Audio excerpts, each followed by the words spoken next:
Assalamualaikum warahmatullahi wabarakatuh.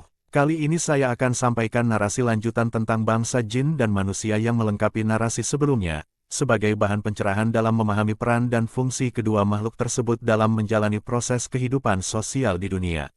Untuk memahami lebih mendalam tentang keberadaan bangsa jin, tentu kita terlebih dahulu harus mau membuka wawasan pemikiran yang rasional berdasarkan penjelasan Quran serta menggunakan kerangka berpikir yang logis, bahwa sebenarnya bangsa jin jangan dipersepsikan dengan pemahaman bersifat mistis yang selama ini dianggap tidak dapat terlihat oleh mata. Sebenarnya jin bukanlah makhluk gaib karena berdasarkan keterangan Quran jin memiliki sifat, karakter, tujuan penciptaan, tugas dan tanggung jawab serta konsekuensi yang sama dengan manusia.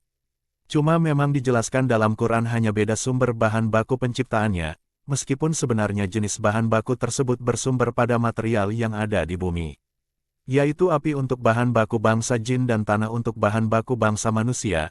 Dalam beberapa penjelasan juga sering disebut bahan baku jin adalah berupa api yang tidak berasap, jadi bisa berupa bahan dalam bentuk batu bara yang menyala membara. Bangsa jin memang lebih dulu diciptakan sebelum manusia, tetapi setelah Allah selesai menciptakan langit dan bumi, dan bangsa jin telah tinggal dan menempati bumi lebih dulu, dan kemudian Allah menciptakan manusia beberapa ratus tahun kemudian setelah jin. Tapi untuk saling berinteraksi sosial satu dengan yang lain, makanya agar bisa berkomunikasi Adam sebelum dipertemukan dengan jin terlebih dahulu diajarkan ilmu oleh Allah tentang nama-nama benda yang ada di bumi dan tentunya ilmu pengetahuan serta bahasa untuk saling dapat berkomunikasi sosial nantinya dengan jin sebagai persiapan untuk penunjukan kepada manusia dengan Nabi Adam sebagai khalifah untuk memimpin bangsa manusia dan jin. Tetapi memang dalam proses pelantikan Adam sebagai khalifah, pemimpin bangsa jin bernama Iblis komplain dan memberontak dan tidak setuju jika Allah mengangkat Adam sebagai khalifah. Mulai saat itulah sepanjang sejarah bangsa jin dan manusia akan selalu bersaing dalam perebutan kekuasaan di dunia. Bangsa manusia telah berhasil memimpin sebagai khalifah sejak Nabi Daud, Nabi Sulaiman, Musa, Muhammad, serta dilanjutkan oleh sahabat Nabi Abu Bakar, Umar, Utsman, Ali, sampai Ottoman di Turki. Tetapi bangsa jin terus berjuang untuk meruntuhkan kekuasaan khalifah dengan berbagai strategi sehingga berhasil setelah mereka didukung oleh sistem pemikiran Dajjal melalui kolonialisme dari Eropa sehingga membentuk perserikatan bangsa-bangsa yang kini bangsa jin kembali memimpin dunia. Memang Allah telah memberikan tantangan kepada bangsa jin dan bangsa manusia untuk menembus langit jika mampu, yang memang akan diberikan ilmu dan kemampuan untuk berambisi menjawab tantangan tersebut. Dan ternyata memang bangsa jin kini telah mampu menjelajahi angkasa luar dengan teknologi canggih berupa pesawat ruang angkasa termasuk satelit, alat navigasi, pemanfaatan gelombang radio, radar, teknologi digital, internet, fiber optik untuk komunikasi bawah laut, dan bangsa manusia juga sudah mulai menguasai hal tersebut tapi dalam beberapa bidang masih belum mampu dalam implementasinya, khususnya terkait penjelajahan angkasa luar. Narasi ini sebenarnya membuktikan penjelasan Quran tentang kedua makhluk tersebut yang membuat peran mereka dalam mengelola sumber alam di bumi. Narasi yang saya sampaikan ini menjelaskan pandangan bahwa bangsa jin dan bangsa manusia adalah merupakan makhluk ciptaan Allah dengan tujuan, tugas, dan konsekuensi dan tanggung jawab yang sama, tetapi memang diciptakan dengan menggunakan jenis bahan baku yang berbeda, yaitu jin dibuat dari bahan baku api yang tidak berasap yang bisa merupakan batu bara yang terbakar oleh api yang membara, sedangkan manusia dibuat dari bahan baku tanah kering.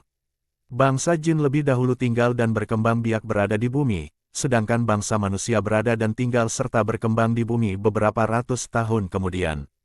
Agar dapat berinteraksi, Allah mengajarkan Adam nama-nama benda dan bahasa sebelum ia dipertemukan dengan jin. Pelantikan Adam sebagai khalifah memimpin jin dan manusia mengakibatkan perlawanan dari iblis, pemimpin bangsa jin, yang kemudian memicu persaingan kekuasaan antara kedua bangsa. Manusia berhasil memimpin sebagai khalifah selama beberapa periode sejarah, namun jin juga berjuang untuk merebut kekuasaan, dengan dukungan dari sistem pemikiran Dajjal dan kolonialisme, hingga kini mereka kembali menguasai dunia. Allah memberikan tantangan kepada kedua bangsa untuk menembus langit, dan jin telah mampu melakukannya dengan teknologi canggih, sementara manusia juga mulai menguasai teknologi tersebut. Berikut penjelasan lebih rinci. 1. Kesamaan dan perbedaan jin dan manusia. Tujuan penciptaan, sama-sama diciptakan untuk beribadah kepada Allah SWT. Bahan baku, jin diciptakan dari api, sedangkan manusia dari tanah. Sifat dan karakter, kedua makhluk memiliki akal, kemampuan berpikir, dan kemampuan untuk membedakan baik dan buruk. Tugas dan tanggung jawab, keduanya bertanggung jawab untuk menjalankan perintah Allah dan menghindari larangannya. Konsekuensi, keduanya akan dihisab dan menerima balasan di akhirat sesuai dengan amal perbuatan mereka. 2. Peran Adam sebagai khalifah. Allah memberikan kelebihan kepada Adam dengan mengajarkan ilmu pengetahuan dan bahasa sebelum ia dipertemukan dengan jin. Adam ditunjuk sebagai khalifah untuk memimpin jin dan manusia. Iblis, pemimpin jin, menolak untuk sujud kepada Adam, yang menyebabkan perpecahan dan persaingan antara jin dan manusia. 3. Perebutan kekuasaan. Manusia berhasil memimpin sebagai khalifah selama beberapa periode sejarah, dimulai dari Nabi Daud, Sulaiman, Musa, Muhammad, hingga khalifah-khalifah setelahnya. Jin berjuang untuk merebut kekuasaan dengan berbagai cara, dan berhasil dengan dukungan sistem pemikiran Dajjal dan kolonialisme. Kini, jin kembali menguasai dunia melalui sistem perserikatan bangsa-bangsa. 4. Tantangan menembus langit. Allah memberikan tantangan kepada jin dan manusia untuk menembus langit, yang berarti mencapai kemampuan yang lebih tinggi dalam teknologi dan ilmu pengetahuan. Jin telah berhasil menembus langit dengan teknologi canggih seperti satelit, gelombang radio, radar, teknologi digital, internet, dan fiber optik untuk komunikasi bawah laut. Manusia juga mulai menguasai teknologi tersebut, tetapi masih ada beberapa bidang yang belum mampu diimplementasikan. 5. Kesimpulan, narasi ini menjelaskan bahwa jin dan manusia adalah makhluk ciptaan Allah dengan peran dan tugas yang berbeda, serta saling bersaing dalam perebutan kekuasaan di dunia. Allah memberikan tantangan kepada keduanya untuk mencapai kemajuan dalam ilmu pengetahuan dan teknologi, dan jin telah berhasil melakukannya dengan teknologi canggih. Kelompok bangsa jin asal Nusantara yang merantau ke Arab pernah bertemu Nabi serta sangat kagum ketika mendengarkan bacaan Quran karena nada suaranya mirip lagu langgam Jawa. Kemudian mereka masuk Islam. Setelah beberapa generasi kemudian mereka banyak yang pulang kembali ke Nusantara dan melakukan dakwah kepada bangsa jin Nusantara khususnya di Pulau Jawa, sehingga mereka dihormati dan disebut Wali Songo karena berjumlah 9 orang. Mereka juga disebut namanya dengan Sunan, tapi dalam dakwah mereka juga masih tetap menjaga ajaran nenek moyang mereka seperti bertapa di gunung, percaya kuntil anak, Ratu Nyi Roro Kidul, memberi sesajen, selamatan, dan lainnya yang hingga kini tradisi nenek moyang tersebut masih dilakukan oleh orang Islam bangsa jin Nusantara. Sebagai kesimpulan memang mayoritas orang Indonesia adalah merupakan bangsa jin dan banyak mereka mengaku sebagai manusia. Bahkan banyak juga di antara mereka yang merupakan keturunan anak cucunya iblis. Memang dalam Quran jin dan manusia sering disebut berdampingan secara sosial, karena keduanya memang diciptakan dan ditempatkan di bumi untuk beribadah kepada penciptanya. Populasi bangsa jin di dunia memang lebih mayoritas karena diciptakan lebih dulu ratusan tahun sebelum Adam sebagai bangsa manusia. Penduduk bangsa jin mayoritas ada di wilayah Asia, India, Afrika, Eropa, Australia, dan Amerika. Sedangkan penduduk bangsa manusia dominan di wilayah Timur Tengah seperti bangsa Arab, Israel dan Romawi, namun kini kedua makhluk tersebut banyak juga yang sudah bercampur dalam keluarga melalui proses perkawinan sehingga dalam hubungan sosial sudah menjadi satu.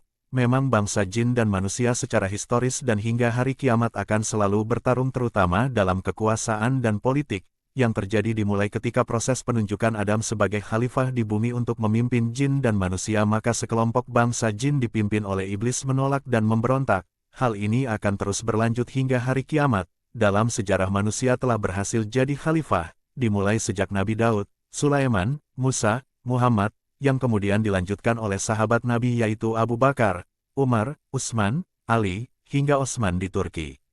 Perjuangan bangsa jin terus berlangsung untuk meruntuhkan khalifah yang dilakukan secara sistematis dan strategis yang disusun oleh Dajjal melalui proses kolonialisasi dan penjajahan dimulai oleh bangsa jin dari wilayah Eropa dalam membentuk kepemimpinan dengan negara sekuler serta mempersatukan mereka dalam perserikatan bangsa-bangsa sebagai upaya mencegah terbentuknya penguasa khalifah di bumi. Bangsa jin dan manusia memang diberikan kemampuan ilmu pengetahuan serta kecerdasan bahkan ditantang untuk menembus langit dengan ilmu tersebut. Dan memang kini bangsa jin telah mampu menembus ruang angkasa dengan teknologi yang mereka buat seperti pesawat ruang angkasa, satelit, radar, serta komunikasi internet keluar angkasa menggunakan gelombang radio. Bangsa manusia juga kini telah memiliki pengetahuan tersebut, tapi dalam implementasi masih belum berhasil terutama di bidang teknologi angkasa luar. Sebagai kesimpulan bahwa jin bukanlah makhluk gaib sebagaimana salah dipahami banyak orang, tetapi sama antara keduanya saling berinteraksi secara sosial, hanya bahan baku asal penciptaannya saja yang berbeda yaitu jin dari api sebagai batu bara yang nyala membara yang banyak terdapat dalam sumber alam di Indonesia, sedangkan manusia dari bahan baku tanah. Kisah yang saya sebutkan dalam narasi ini menggambarkan suatu konsep pemikiran yang menarik mengenai bangsa jin, perannya dalam sejarah Islam, dan hubungan mereka dengan manusia, khususnya di Indonesia. Bangsa jin, menurut narasi yang saya sampaikan ini, memiliki peran penting dalam penyebaran Islam di Nusantara, terutama melalui Wali Songo, yang sebenarnya adalah kelompok jin yang telah masuk Islam dan kembali ke Nusantara untuk berdakwah.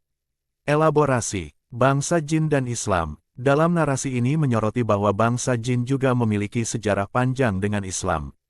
Mereka telah bertemu Nabi Muhammad, serta kagum dengan bacaan Al-Quran, dan kemudian masuk Islam. Wali Songo sebagai bangsa jin. Konsep Wali Songo sebagai kelompok bangsa jin yang berdakwah di Indonesia menarik perhatian karena memberikan perspektif baru tentang sejarah Islam di Nusantara. Perpaduan tradisi. Walaupun masuk Islam, mereka tetap mempertahankan tradisi nenek moyang mereka, seperti bertapa, percaya pada makhluk halus, dan praktik-praktik lain yang kemudian menjadi bagian dari budaya Indonesia. Peran jin dalam sejarah. Dalam narasi ini juga menunjukkan mengimplikasikan bahwa jin memiliki peran penting dalam sejarah Islam, termasuk dalam penyebaran agama dan budaya di wilayah Indonesia. Jin dan manusia. Dalam narasi ini saya juga ingin menekankan tentang persepsi bahwa bangsa jin dan bangsa manusia akan selalu saling berinteraksi satu dengan yang lain, bahkan dalam perkawinan dan keluarga, sehingga kedua kelompok tersebut tidak lagi terpisah. Perang kekuasaan. Dalam narasi ini saya juga menyoroti tentang sejarah konflik antara bangsa jin dan bangsa manusia sepanjang sejarah, terutama dalam perebutan kekuasaan dan politik dunia, yang dimulai sejak awal penunjukan atas Nabi Adam sebagai khalifah di bumi. Teknologi dan ilmu pengetahuan. Dalam narasi ini saya ingin menggambarkan tenrang kemampuan yang dimiliki bangsa jin dalam bidang teknologi dan ilmu pengetahuan, termasuk kemampuan untuk menembus ruang angkasa. Jin bukan makhluk gaib. Narasi ini berpendapat bahwa jin bukanlah makhluk gaib, melainkan makhluk yang berinteraksi secara sosial dengan manusia, dengan perbedaan utama pada bahan baku penciptaan mereka. Kesimpulan. Dalam narasi ini menawarkan dan memberikan pandangan yang unik dan kompleks tentang bangsa jin, peran mereka dalam sejarah, dan interaksi mereka dengan manusia di Indonesia. Narasi yang saya sampaikan ini juga memunculkan pertanyaan tentang bagaimana kita memahami peran jin dalam kehidupan sehari-hari dan bagaimana kita dapat menjaga keseimbangan antara tradisi dan agama dalam konteks budaya Indonesia yang kaya. Demikianlah, narasi pemikiran ini saya sampaikan sebagai pencerahan wawasan dan persepsi tentang bangsa jin dan manusia, dan membantah argumentasi yang memahami bahwa bangsa jin selama ini dipersepsikan sebagai makhluk gaib. Amin.